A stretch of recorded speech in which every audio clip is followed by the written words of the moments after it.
Hello, everybody, and welcome to another episode of Community Relations Corner, where we discuss issues of concern to New York's Jewish community and to our friends and partners all over the city. I'm your host, Michael Miller, the Executive Vice President and CEO of the Jewish Community Relations Council of New York, JCRC-NY. On each episode of Community Relations Corner, we are joined by guests representing the political, religious, economic, and diverse community leadership in New York, many of whom I've had the honor and pleasure of getting to know over the course of my tenure at JCRC-NY. Together, we'll discuss current events impacting on the New York Jewish community and its neighbors, as well as the state of our city, the state of our state, the state of the nation, and at times the state of the world. Today, I'm truly excited to be joined by two wonderful guests, two awesome guests, Wayne Ho, the president and the CEO of the Chinese American Planning Council, and Rhonda Binda, the Queens Deputy Borough President. I've known both of them for quite a while, and it really is great to have you on the program today. Welcome. Thank you. Thanks, Michael. Thank you, Wayne. Thanks a lot for having us here. It's great to be here with Rhonda. Terrific. Let's first start, as I generally do on the corner, with the background of our guests, your upbringing, and what affected you in your upbringing that led you to what you're doing today. Do you have any personal experiences that you would like to highlight? I mean, why are you where you are today before we get into the subject matter? We'll start with Rhonda.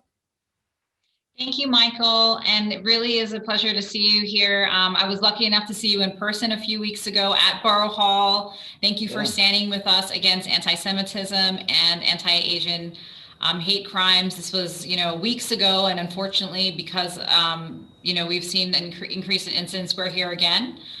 So I just want to thank you for bringing attention to this matter. But my background, I share a background with the borough president as first generation American, coming from both of us from Caribbean background. Borough President Donovan Richards is also has a parent from the Caribbean, and my parents are from Guyana. But I have to tell you that, I just had so much help in terms of the education opportunities that were opened up to me through scholarship programs and gifted programs. And so really, I think that I'm, where I am today because I have a great education and I know where I've come from. Because of that, I know the history, and I'm at a point in my career where I really want to give back. After having, a background in law and working in Washington, I've always wanted to come back to Queens and apply what I've learned to the community, for the Benrick community. So that's my background, and also the borough president's background is also, also has that immigrant experience in his blood too. So we share that in common. I appreciate you asking that question today. You're welcome, and I think the people of Queens are very blessed to have both you and the borough president in political leadership within the borough. And now I'm going to turn it over to Wayne. Please share with us, as Rhonda just did, a little bit about your background. Thank you very much, Michael. And I'd like to echo the thanks that Rhonda just shared. Thanks for having me here and an opportunity to talk about a very important issue affecting the Asian American community and all of New York City. I'm an immigrant myself. My family and I immigrated to the United States when I was young. And I had an opportunity to go to great public schools, to get involved in the community. And I had a lot of support from community organizations when I was growing up. And that's something that has always driven me, is understanding why is it that I had access to certain institutions and I had access to opportunities. But unfortunately, why is it a lot of folks in my neighborhoods when I was growing up, or other students in the public schools I was going to, unfortunately did not have the same opportunities. And that's what's driven me to work in the nonprofit sector, where I have a background in doing work on structural change and doing policy and advocacy work. And now I run the Chinese American Planning Council, which is the largest Asian American social services nonprofit in the country. And I have that opportunity to make sure that other communities, not just Chinese American and immigrant communities, but other communities of color have an equal opportunity to not just survive in New York City, but to thrive in New York City.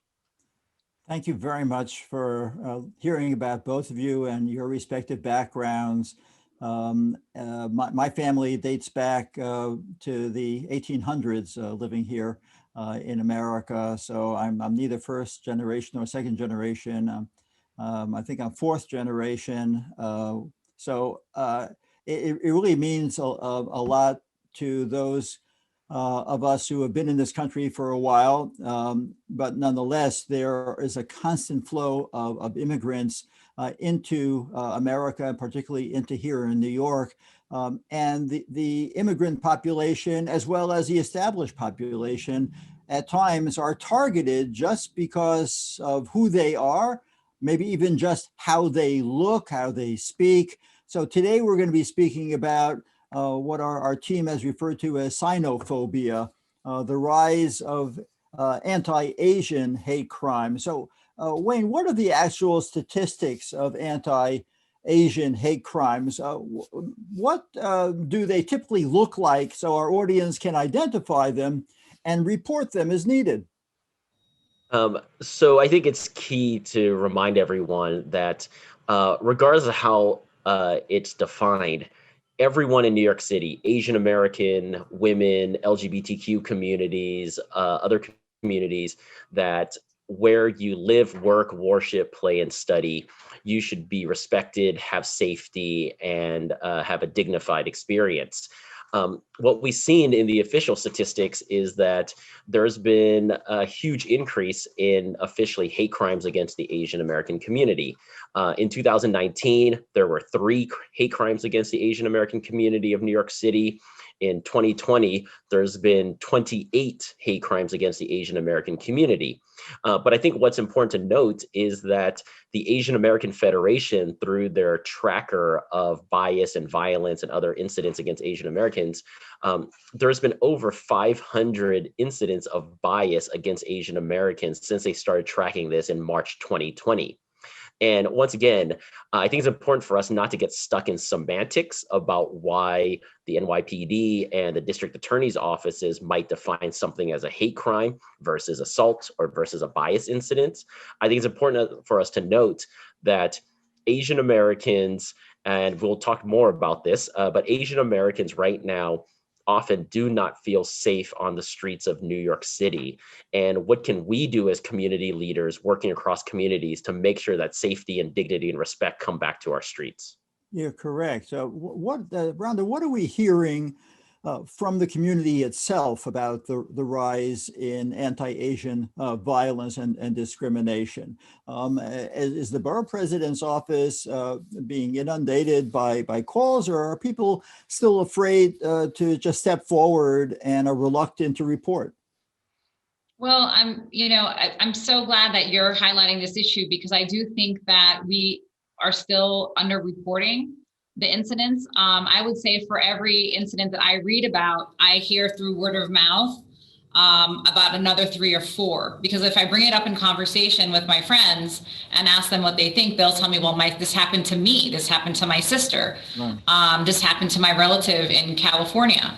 And so I'm not sure that the reporting is necessarily coming through, for example, constituent services here, but we are outreaching as we hear of these incidents. We are reaching out to those families and seeing if they need help in terms of legal, dealing with the trauma. I've seen a rise in youth partnerships where young people are, especially because the targets seem to be for this scenario, it seems to be towards seniors and women with children.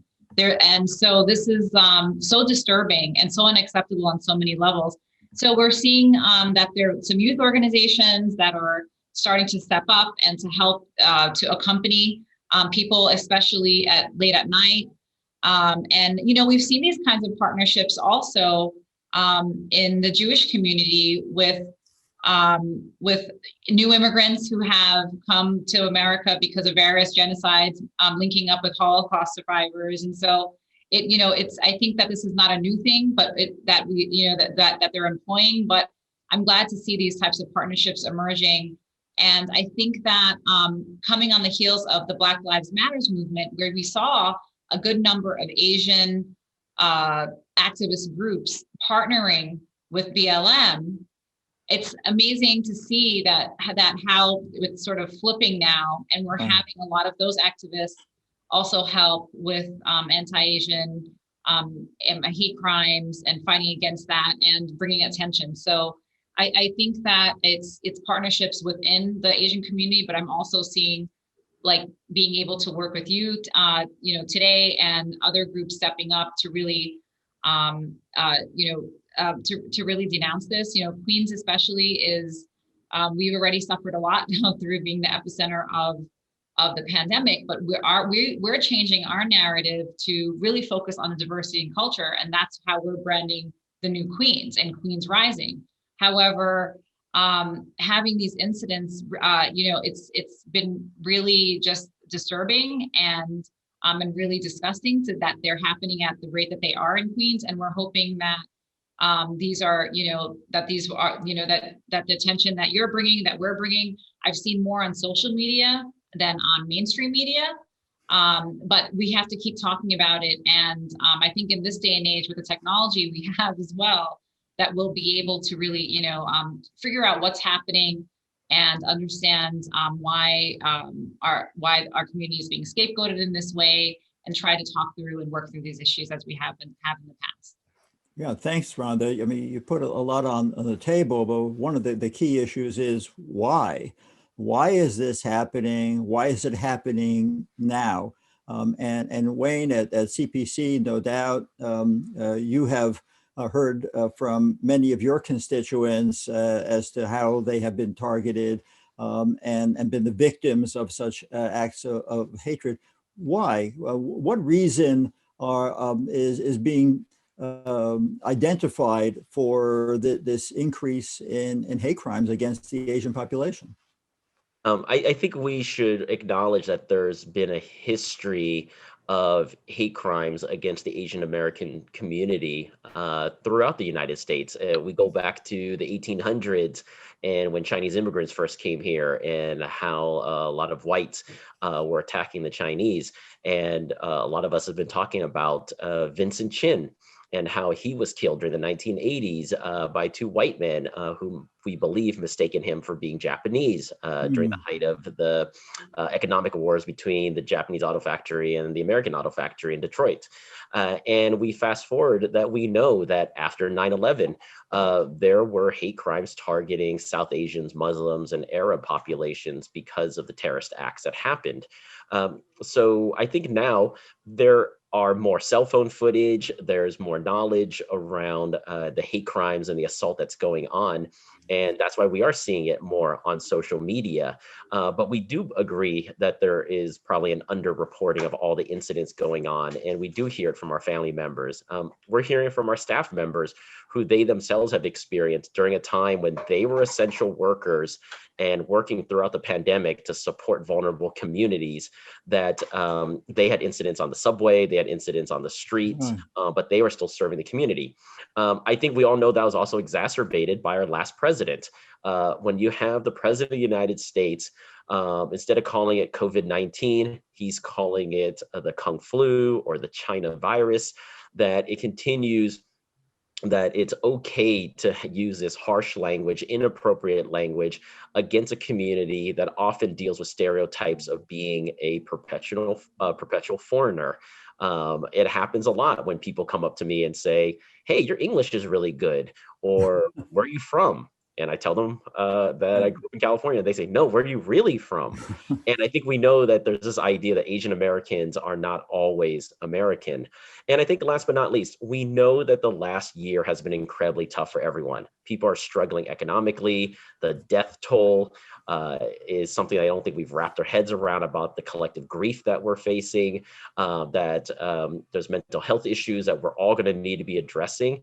And I think that when we pull these three factors together of the history of Asian Americans dealing with hate and violence and being treated as outsiders, to a former president, fortunately, that was perpetuating hate himself during a time when he should have been promoting unity and how do we heal as a nation during the pandemic, to now the pandemic and all its economic and health impacts on individuals, that we are seeing these rises in hate crimes. Yeah, and it's against Asians. Asia is a massive, it's a huge continent, and there are people from the continent who don't always look alike. They don't speak the same languages, etc. And after 9/11, we know that the South Asian community faced negative backlash as well.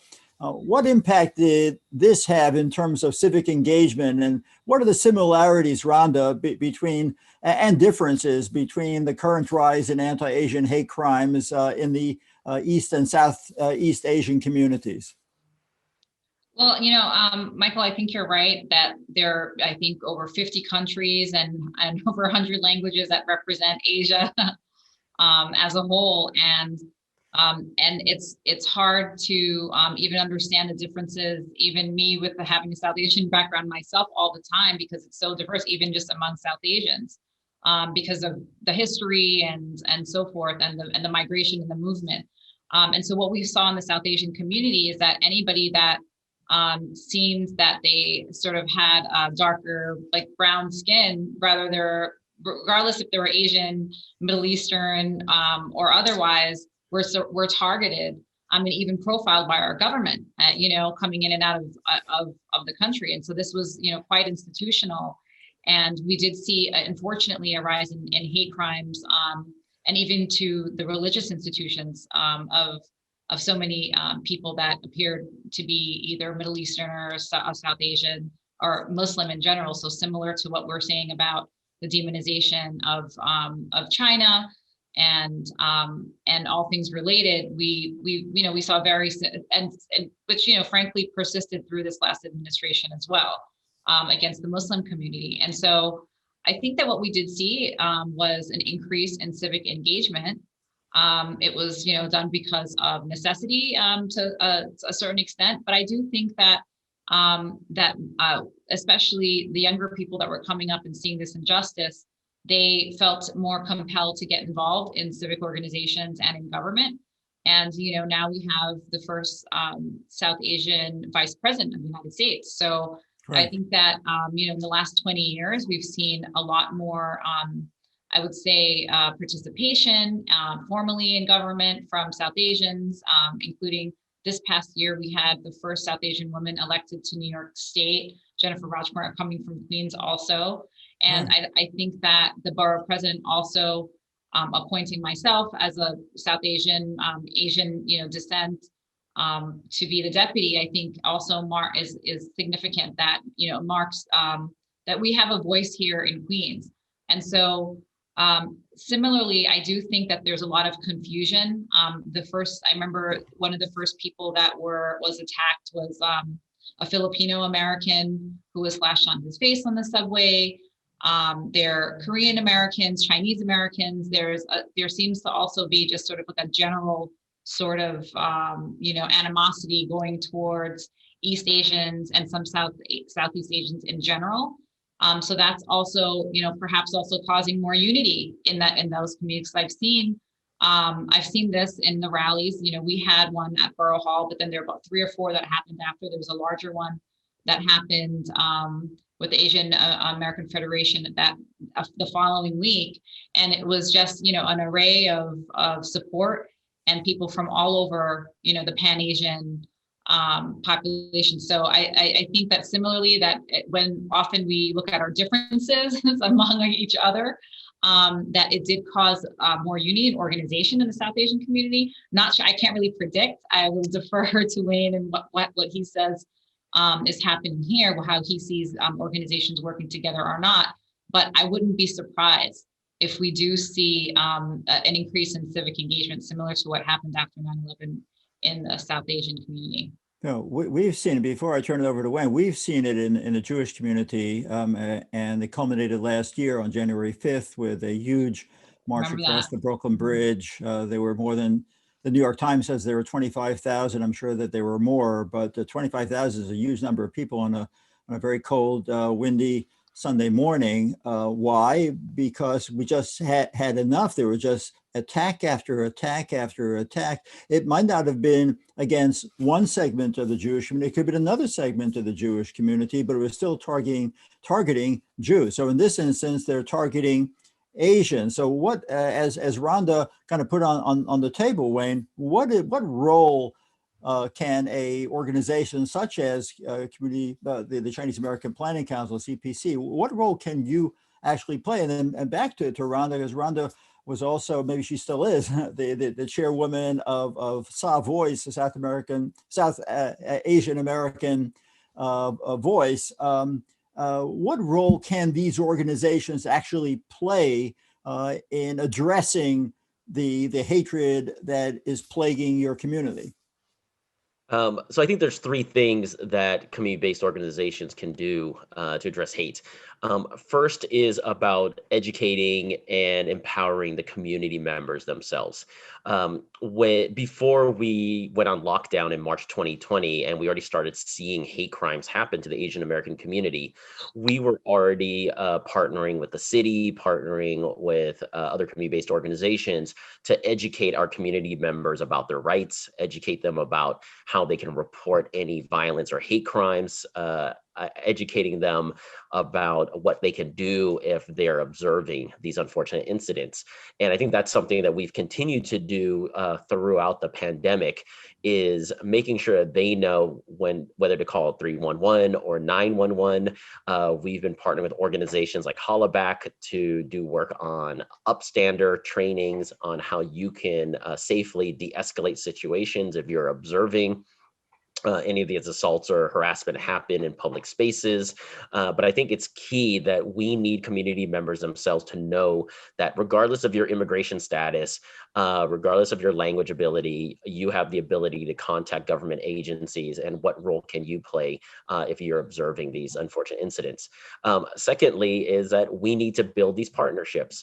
Rhonda and yourself, Michael, are talking about what partnerships can we develop with other leaders to denounce these hate crimes. We have to make sure that the Asian American community, from community-based organization leaders, faith-based leaders, business leaders, philanthropic leaders, government leaders who are Asian American, work together to denounce these crimes. And we need to make sure it's ethnically diverse and linguistically diverse. But also we need to partner with other communities of color, Black, brown, Jewish, other immigrant communities, that we all need to stand together to denounce these crimes, but also put forward a message of solidarity, that we need to make sure that everyone knows that this is not about scapegoating a community. This is not about us wanting to have more incarceration of communities, but like we saw during Asians for Black Lives last year, we need to make sure that other communities stand up for the Asian American community. And last but not least, we need to advise our elected officials and government officials on what are tangible solutions and investments they should be making at this time. We need to talk to the NYPD about what's the proper role of their Asian hate crimes task force. As we all saw in the last year, having more incarceration and over-policing is not necessarily the solution to safety. If we're going to put more resources towards the Asian hate crimes task force, let's have the best practices towards community policing and restorative justice. We've been talking to the different DA's offices, and it's important to let them know about if they're going to get involved in trying these incidents, that once again, let's not get stuck on whether it's an assault or a hate crime, but what can we do to make sure that there is true justice in these cases? And we've been talking to the mayor's office, the Human Rights Commission, to the mayor's office for the prevention of hate crimes, to make sure that there's a concerted message and effort by the mayor's office around denouncing these hate crimes, but making sure that there's investments going back to community-based organizations, because it's going to be organizations like CPC and our our allies who have to provide community education, make sure that people can navigate these systems, and then make sure there's some victim services and mental health supports for our community members.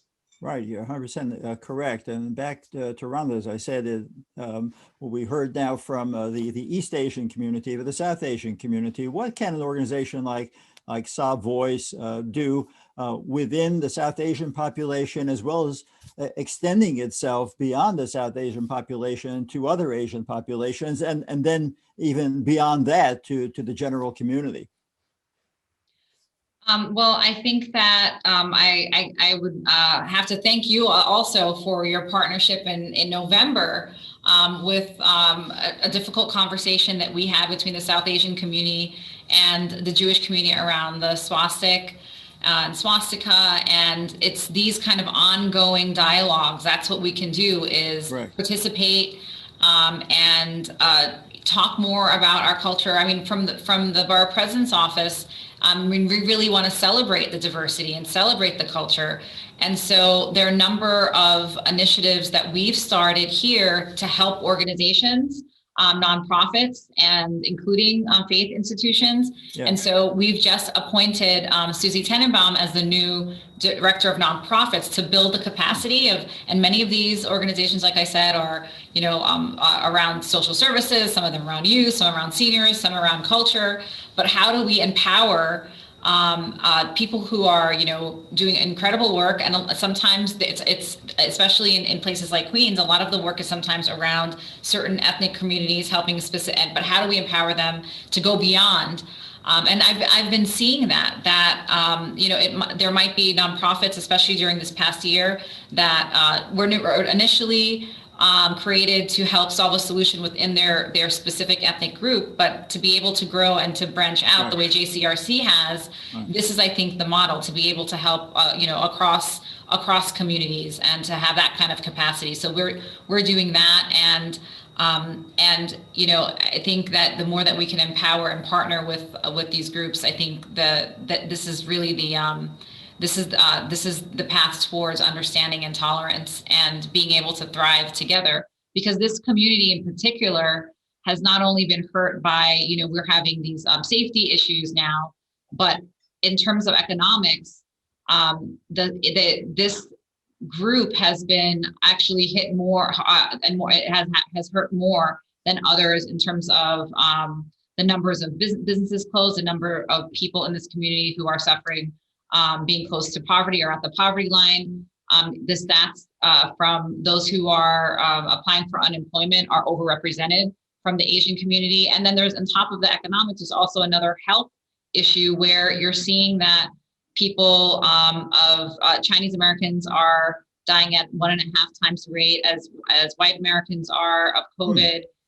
South Asians are getting COVID at I think one of the second highest rates, and so forth. And you also see so many people from the Asian community working as essential workers and in the hospitals, but we're also suffering at a higher rate. So it's a really complicated time, I think, for the community, and then for this to be happening on top. So the support is needed more than ever. And I think that what all of our groups can do is exactly what you're doing. Let's talk about this. Let's bring attention to it.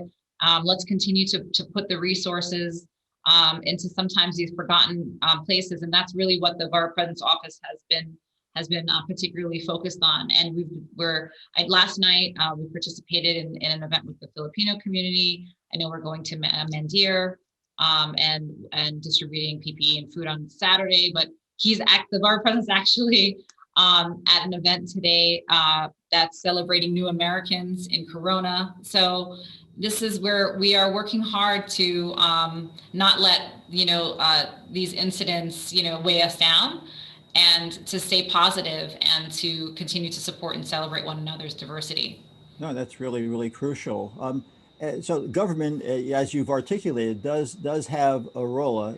You've really spelled out what's happening in Queens, Rhonda. Do we know what's happening in other boroughs? Is there communication between, let's say, Queens Borough Hall and Manhattan, Brooklyn, Staten Island Borough Halls as well? Well, in terms of like literal communications, there is. I do remember that we sign on to the Brooklyn Borough president's statements and so forth, and there's definitely communication among the boroughs. But I do have to commend Attorney General Tish James at the state level, who has come out and said that if someone is attacked, it's an attack towards her, and she's asking everybody to reach out to the Civil Rights Bureau. That's civil.rights@ag.ny.gov, or to call her hotline. We also have to look at our intergovernmental cooperation at the federal level with Congresswoman Meng and Senator Hirono's anti-Asian hate crime act. And we have to commend the city as well for creating a task force on this. So now it's up to us at the community level to actually get get counted when these things are happening and report. And so that's the hesitation, and that's sometimes I think it's cultural also, I would say, within the Asian community to sort of, there's a certain amount of embarrassment when things like this happen, that it's difficult to talk about and to want to come out about it. And so I think it's up to us to be able to, put the PSAs out there, show that there's support, and show that it's worth the time to actually report, because otherwise, we won't be able to necessarily get the resources put into our communities that we need. Yeah, you're 100% correct. So Wayne, Rhonda spoke about the role that government is playing, and both on the municipal and the state and the federal level. But let's deal with law enforcement. Yes, there is now an Asian hate crimes task force, but is law enforcement, not just the NYPD, FBI, and maybe other law enforcement agencies, does the community feel that enough is being done and enough attention is given to it? Rhonda mentioned before about the media. She's seeing more on social media. I've been seeing, I follow social media, but I also follow the news on TV, and there are many more stories about it than there used to be. But back to law enforcement, is the attention being given to it that the community feels comfortable with? I know that in our community, the Jewish community, we're never satisfied with the lack of attention. We want as much attention as possible when our community is being targeted. Mirror image with the Asian community, Wayne? Yeah, I think it's a very complicated issue to talk about what's the proper role of the police, especially after everything we saw last spring and last summer around the reinvigorated movement for Black Lives. And there is an NYPD Asian Hate Crimes Task Force. I believe there's about 15 officers on it, and they speak lots of Asian languages. However, they're a volunteer force. Right now, they have other full-time deployments with the NYPD. So there are many in the Asian American community who feel that if we're really going to address the rise in hate crimes, this task force has to be fully funded. It needs to have more officers. It needs more diverse officers from the different ethnic communities, and making sure that they have the community connections, as well as speaking the different languages and understanding the different cultures. But this is complicated because, as we know, once again, some communities don't feel safer when there's more NYPD in their neighborhoods. And even the Asian American community, we've seen recently the police, when there was a mental health issue with 19-year-old Christian Hall, and he was killed by police officers. And in California, 30-year-old Angelo Quinto had mental health issues, we believe, and was also got kneeled on his neck and killed by police officers. And these unfortunate incidents also remind the Asian American community that there's also over-policing that does happen in not just Black and brown communities, but also Asian American communities. And I think that's where we as an Asian American community, because of how diverse we are, not just ethnically and linguistically, but in our ideologies, that we do need to get together and really figure out what are the solutions to bring about safety. It's easy for me to say, let's not have more cops. Let's just make sure there's restorative justice and more healing and more mental health services, which I believe are needed. But we've been helping people get their vaccines, and we have so many seniors that we've called who say, I'm not getting a vaccine right now because I'm afraid of walking out of my front door and I might be harassed. We have community members who did call the police when they had incidents in their neighborhoods, whether it's in Flushing or Chinatown or Sunset Park, and the person was taken away at that moment. But because these individuals take the same path to the bus stop or walk the same direction to the grocery store or walk to get on the subway, the same victim is seeing the same perpetrator every day and they don't feel safe. So I think we do need to figure out a community-based solution that does promote solidarity amongst different communities that doesn't always rely on more police presence. But if there is police presence, then let's make sure, once again, it's the best practices in community policing, in restorative justice, in making sure that both the perpetrators and the victims have the resources that they need, and making sure the victims have the proper services that they need if they've unfortunately experienced any violence or bias. So do you feel, and the same question goes to Rhonda, do you feel that there's sufficient access at this point to influencers and decision makers within NYPD? And I'm not going to leave out the FBI either, within the federal law enforcement? Or do you think that this is just not a high profile issue for you? Although I have to mention that at the press conference that I was very fortunate to speak at, that the borough president, Donovan Richards, held in front of Borough Hall and that Rhonda organized, that represented there was the current chief of the department, Rodney Harrison. So I assume that Chief Harrison knows exactly what's happening, but does CPC have access to the higher ups, to the top brass within NYPD? CPC, because of our track record, we have really good relationships with elected officials and city and state and federal officials. So we have had many conversations with NYPD leadership, with the Asian Hate Crimes Task Force, and I do want to acknowledge Inspector Liu, who's in charge. We've had many conversations about this.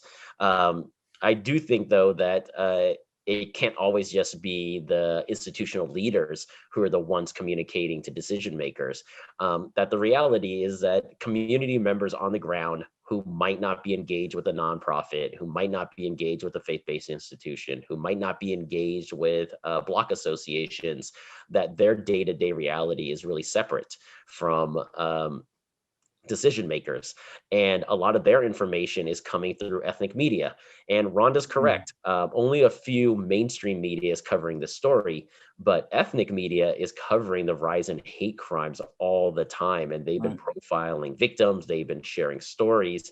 So there are probably more fears on the ground amongst our community members than we're actually seeing as a community-based organization, or that even decision makers themselves are hearing. Are you on the same page with that, Rhonda? I am, and I think that mainstream will cover when there's something like particularly egregious. I remember at the beginning of the pandemic, a year ago, I had mentees and interns that were volunteering, various organizations, and I remember that a couple of them complained to me that they were in the picture at the end of the service event, but they were not included in the photograph that was posted online. And they think it was because of the way they looked. And so there's so many things that happen, that are more subtle, that are microaggressions that happen, in between, leading up to when something, really, really devastating happens to someone in the community. And so there just definitely does need to be, just more that community-based organizations do to have people to be able to intercede for, for maybe incidents that don't rise to a level of hate crimes. Because even so with hate crimes, we're still trying to define what that is. If you even look at what's happened at the Capitol, so at every level, I still think that there's confusion on what constitutes a hate crime, and then what the recourse is there. So there's definitely more work needed there. But I agree with Wayne that it's, a lot of it needs to be done. Our community needs to organize ourselves Right. and figure that out. How can we come together perhaps as a Pan-Asian community and unify and speak with a stronger voice together?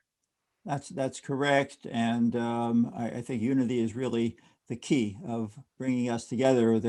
I've used this old phrase of there are no atheists in foxholes. It doesn't make a difference who you are when you're being attacked. If you're all being attacked for the same reason, you could be a liberal member of the Jewish community or a very devout member of the Jewish community. You could be secular. You could be very observant. It doesn't make any difference. So we're all being attacked, and therefore we should all speak with one voice in the Jewish community. And the same thing is true with the Asian population as well. So let's just talk about some pragmatics from a practical perspective. What can an average person do to combat the rise in anti-Asian hate crimes? Wayne? And I've mentioned this before. I think a lot of folks should start looking at the upstander trainings that Hollaback have been doing. They developed very good trainings. It's available online. The mayor's office have been promoting these upstander trainings. I think that's the first thing is if you happen to be on the subway or you're out in public and you see these unfortunate incidents happen between a perpetrator towards an Asian American community member, or let's be honest, there's oftentimes that women don't feel safe in New York City, or Right. LGBTQ individuals might not feel safe. Individuals with disabilities might not feel safe. That it's up to all of us to figure out how to intervene, document, and hopefully de-escalate the situation in a safe way for us too as upstanders. I think secondly is that community members themselves should start feeling comfortable contacting whether it's 311, 911, or other government agencies to report what they're seeing. It's important, though, that we make sure that it's language accessible. With the diversity of New York, we need to make sure everyone can access things online as well as talk to someone who speaks their language. Unfortunately, it's too often that the city of New York and the state of New York rely on Google Translate Oh, for really? their government documents. And as we all know, Google Translate is not correct all the time, Right. let alone catching idioms in different languages. So we need to make sure there continues to be language access. But I think last but not least, it really comes down to government agencies doing their best to educate the community and working through us as community-based organizations to make sure these resources are out there. And Asian Americans, we make up 15% of New York City. We make up 10% of New York State, but still less than 1% of government funding goes towards Asian American nonprofits and community organizations. And if we're going to address hate crimes, support victims, address mental health issues, get us out of not just the public health issue we're facing, but also the economic challenges we're all facing, it's really going to come down to organizations that are from the community, with the community, of the community, to help out our community members during this time. So we need to see a greater investment in Asian American organizations by the city and the state. Oh, 100% correct. And Rhonda, you've been involved in so many different organizations, a lot of grassroots activism. What role can you add to what Wayne had to say a moment ago? What role should an average person play in regard to this Sinophobia, as we refer to it? Mm-hmm. Well, I think that especially in a city like New York, where in normal circumstances, we're hustling and bustling and rushing to our next thing, and this has definitely happened to me personally, where where you're harassed or attacked, but sort of no one really speaks up around you. And I've been researching lately about why has this happened. And there's this theory called the passive bystander syndrome, where if you're in a group, it sort of validates others in the group to not act if others aren't acting. And I also unfortunately see this happening at the institutional level as well. But I will tell you that just to echo Wayne, we at Borough Hall are taking action before this sort of rise. At the beginning of the year, when today actually marks the 100 days of Borough President Donovan Richards being in office. So at the beginning of his term, we we decided we were going to start a hate crimes series with our Queens General Assembly. So this is still in the works. Obviously now we're going to pivot more to focus on xenophobia. And so that's, one action that we're taking to, again, help to open up dialogue around these issues. We're also establishing an immigrant welcome center. So we'll field any sort of constituency issues having to do with any new Americans here. But there are specific also other agencies that we're going to continue to share information on.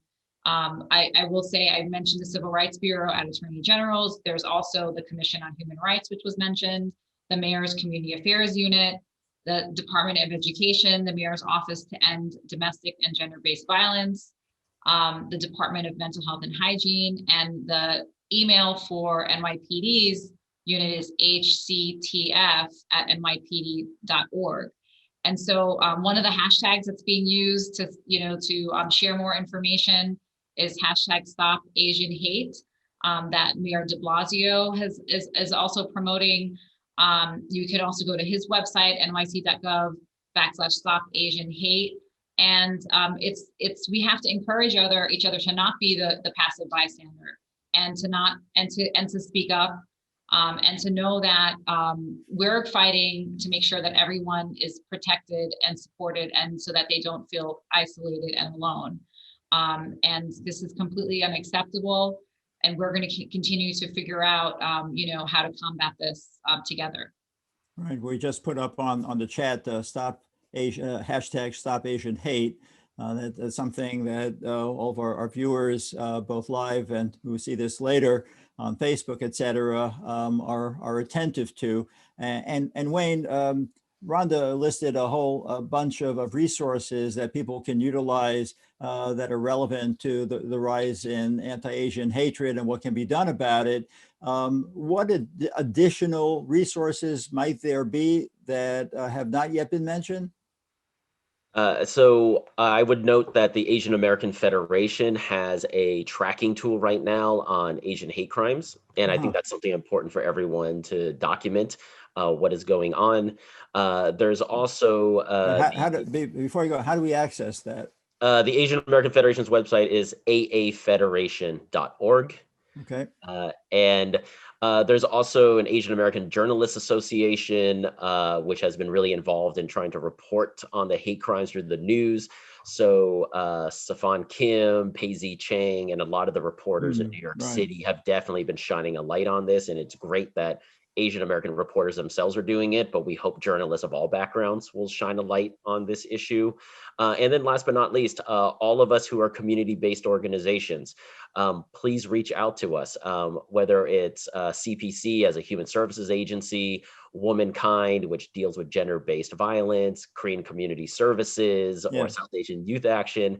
There's a lot of Asian ethnic specific and Pan-Asian organizations that right now are adapting all our services to everything we're seeing in the pandemic, from anti-Asian violence to the economic relief that's needed, distributing PPE and meals. But I think that nonprofits, we've been essential throughout the pandemic, and we're going to continue to adapt our services to meet the rising needs in our communities. That's great. And Rhonda, are there South Asian organizations that are doing the same?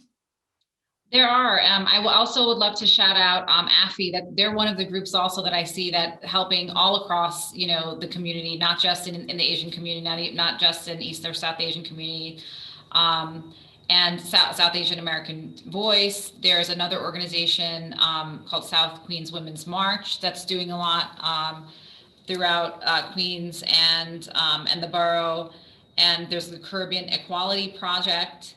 That's pretty active also over the pandemic. Jahaji Sisters, which focus specifically on domestic violence. But all of these organizations have turned into service organizations, whether that was their original mission or not over the past year. And so I think it's again, it's going to be very interesting to work with them, with our new nonprofits director, to see what it looks like. How I think they all realize that we have to work together. That everyone having their own separate pots, they missed out on getting testing, vaccination sites, resources. We're still at the 1% for the city, right? Even though, we make up a lot more of the population here. So I think we've all realized that we need to regroup and reset. And it's, I think that you know, especially Queens is a place that is open to any type of person.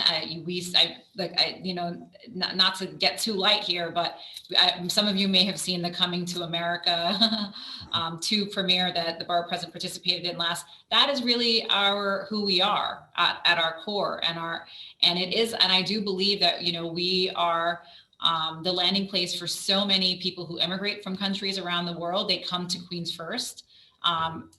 First of all, a large percentage already come to the United States to begin with, but a lot of them do come through this borough.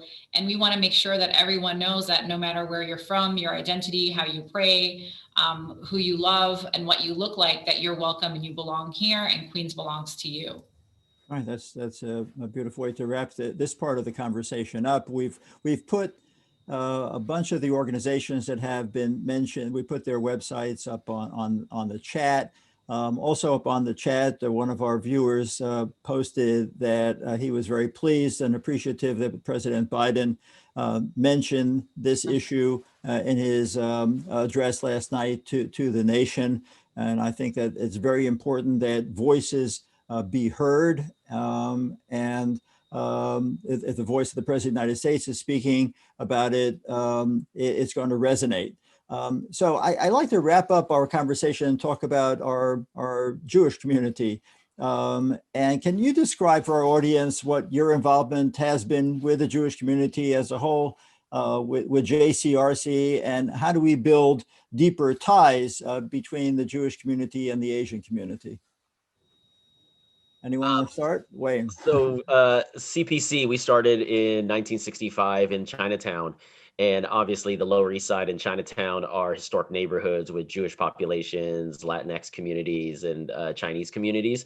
So there's been a long history between CPC as a settlement house working with the Jewish community. Despite our name, a third of our community members who get served by us are not Asian American. We do serve Black, Brown, Jewish, and other communities. Obviously we have a lot of relationships with the Jewish community. CPC, we have a new headquarters project that's also bringing affordable housing and a new community center to the Lower East Side. And part of that is the renovation of the Beth Hamerdash Haggadol Synagogue. Really? And also through our policy and advocacy and civic engagement work, we work closely with the UJA Federation and other Jewish leaders to make sure there's a fair budget. Especially now, we cannot balance the budget on the backs of the most vulnerable. But overall, our programs, our leadership, our board members have had close relationships, not only with JCRC, but all other Jewish community leaders. All right, Rhonda? Thank you for that question. In Queens, we have such a strong and diverse Jewish community here that are also very active in a lot of the social service organizations that have been so instrumental throughout the pandemic. And so this month, in fact, the borough president is hosting, I think, either 4, maybe we're adding on another one, maybe a 5th roundtable with various Jewish organizations throughout the borough, because we're doing this with every community, every ethnic and religious community, but we are starting with the Jewish American community here because there is already such, I think, a great partnership between Borough Hall, and we really want to get even deeper in our engagement and our partnership and understand the true diversity, because I do think that sometimes that we all, like we talked about the challenges within the Asian, East Asian, South Asian. It's, I'm sure that, of course, Michael, you know this way better than I would, but we're looking at getting in. That's why instead of having just one meeting, we're having about 4 or 5, because we want to make sure that we really get to know and deepen and strengthen our level of engagement in this administration with the community. Right. Diversity, I think, is the key word. We speak about the Black community, speak about the Asian community, speak about the Hispanic community, speak about the Jewish community, and we all think that we're just one community. In fact, we're fractions of that, fractionalized. We're all diverse, and I really commend Borough President Richards and the Deputy Borough President Binda for the role that they are playing in reaching out very, very broadly within each community to try to touch virtually every possible point along the spectrum of our respective community. And it's true, Wayne, as you well know, within the Asian populations as well, even within the Chinese community. We don't have time to get into that. Even I know that. So let me, I can't thank you enough, and we've seen on the chat some really nice comments. I can't thank you enough for this conversation. I think it's very, very important that we speak about this issue, and most importantly, that we speak, that we communicate, that we let the world know what the issues of concern are, of importance are to our respective community within this diverse population that we have here in New York. So I want to turn it to both of you just for a final thought that you want to share with our viewers. Again, there are those who are with us live, but there were those hundreds who will be viewing us, if not more, subsequent to our concluding this conversation. What kind of message would you like to leave for them? Anybody want to go first? So, I'll chime in. I think that a lot of us last year reached out to our African-American friends and colleagues because we knew it was a very difficult time. And I want to say that think about doing the same to your Asian friends and colleagues. I have seen some corporate responses, in the private sector level, but on the personal level, because like we said, it's, we're asking for people to come out and to speak up, right? But you're also dealing with health issues. You're also dealing with economic issues. And so maybe that's the last thing that you're thinking about at this point in time.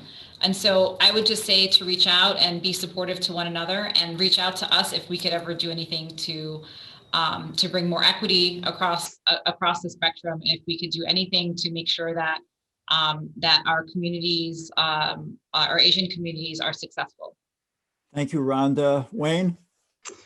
Just quickly, I think that while the pandemic has been so hard for everyone, and there's been so much devastation and deaths, at the same time, we saw a lot of optimism and positivity, mutual aid groups starting, people leaving their jobs in order to volunteer, elected officials being on the front lines, my nonprofit staff being on the front line to provide childcare, home care, affordable housing. And I think that's the spirit that we need to tap into right now. It's about stopping anti-Asian violence and hate crimes. It's about making sure that New York, we come back better and stronger. It's about making sure we have an equitable recovery. It's about making sure that everyone can be healthy during this time. So that's the spirit I would like to tap into, is how do we continue to promote empathy, promote healing, promote unity amongst all of us. And that's one way that we can stop not just a rise in anti-Asian violence, but also make sure that we get through the pandemic and come back better.